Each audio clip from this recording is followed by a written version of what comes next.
What if I told you Toronto isn't declining by accident? It's being mismanaged on purpose. Folks, I love this city. I was born here. I built my life here. I built my business here. I raised my family here. And today, for the first time in my life, I'm saying this out loud. Toronto is not being led. It's being managed into decline. And if you think that's dramatic, go spend one full day driving the streets, taking the TTC, walking downtown, talking to small business owners, or standing in a food bank line that didn't exist at this scale 5 years ago. This city isn't struggling because of bad luck. It's struggling because of bad priorities. And the biggest insult, the media keeps telling residents everything is fine.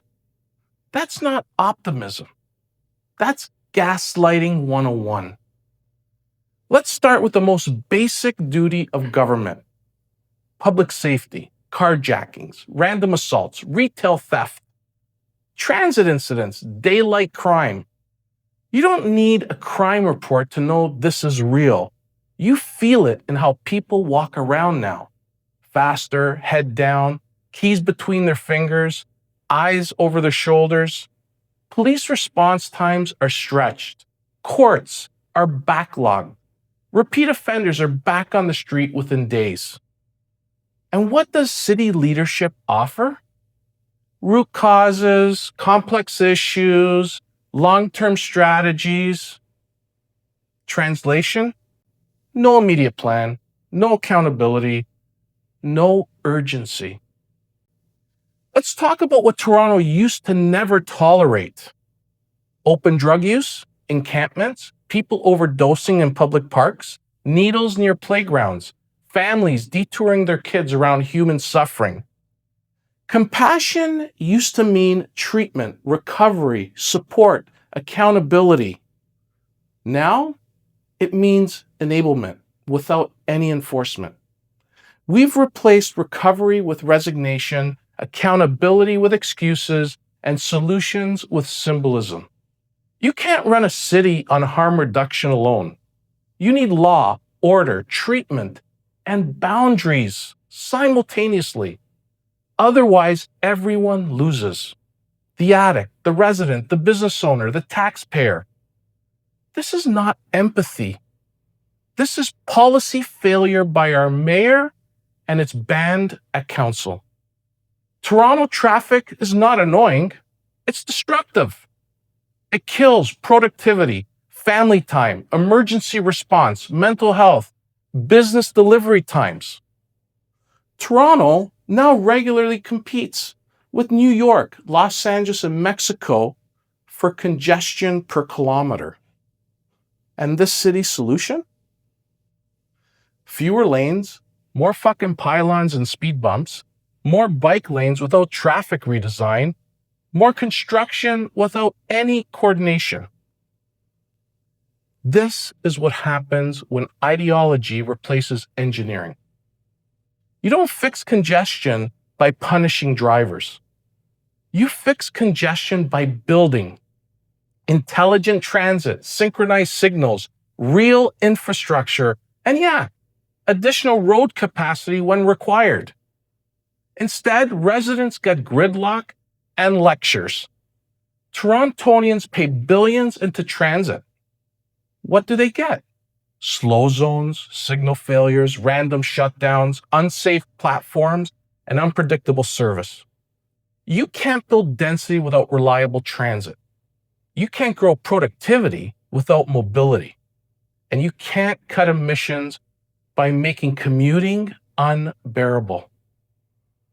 The TTC is now a case study in underperformance, overfunding, and under-delivery. It's become shelter for drug addicts and the homeless. Just last weekend, my wife and I took the TTC to a Raptor game. A homeless person was pissing on the platform like it was his personal bathroom.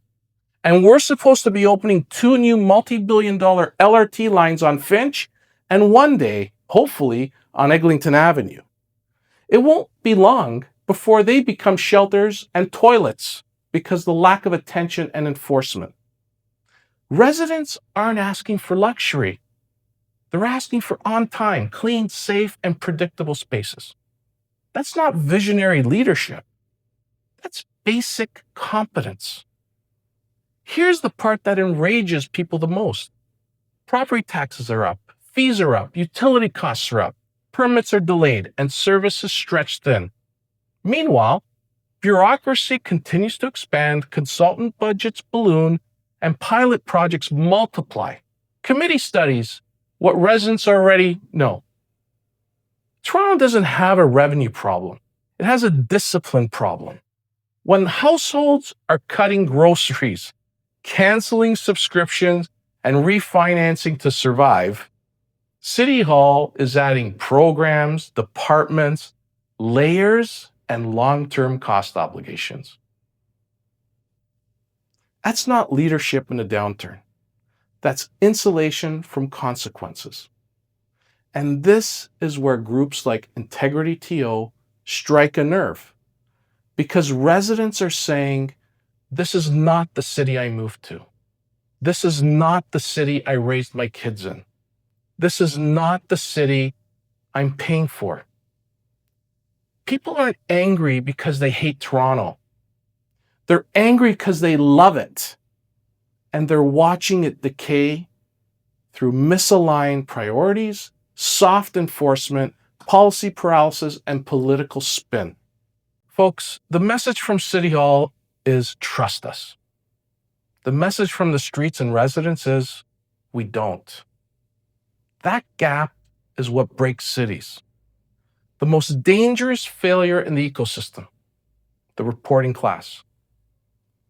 If crime rises, drugs spread, congestion explodes, services decline, taxes increase, and residents grow fearful, and the media calls that a period of transition, that's not journalism. That's narrative management. Residents don't trust what they're being told because, quite frankly, it doesn't match what they're living. And once credibility dies, it never comes back. Toronto is being governed by activists, not leaders. Intention instead of execution. Messaging instead of metrics. Symbolism instead of systems. You don't run a city on vibes. You run it on enforcement, infrastructure, productivity, safety, budgeting, discipline, and accountability. Compassion without boundaries becomes chaos. Progress without planning becomes congestion. Spending without any restraint becomes collapse. Toronto is one of the greatest cities in North America. But great cities don't survive on reputation alone. They survive on safety, mobility, trust, and functionality. Residents aren't asking for miracles. They're asking for basic competence, real accountability, and a city that works again. If this feels like the Toronto you're living in, comment, "This is my city." If you're fed up with being told everything is fine, hit like. Share this with someone who feels unheard. And subscribe, because silence is how cities fall. See you next time.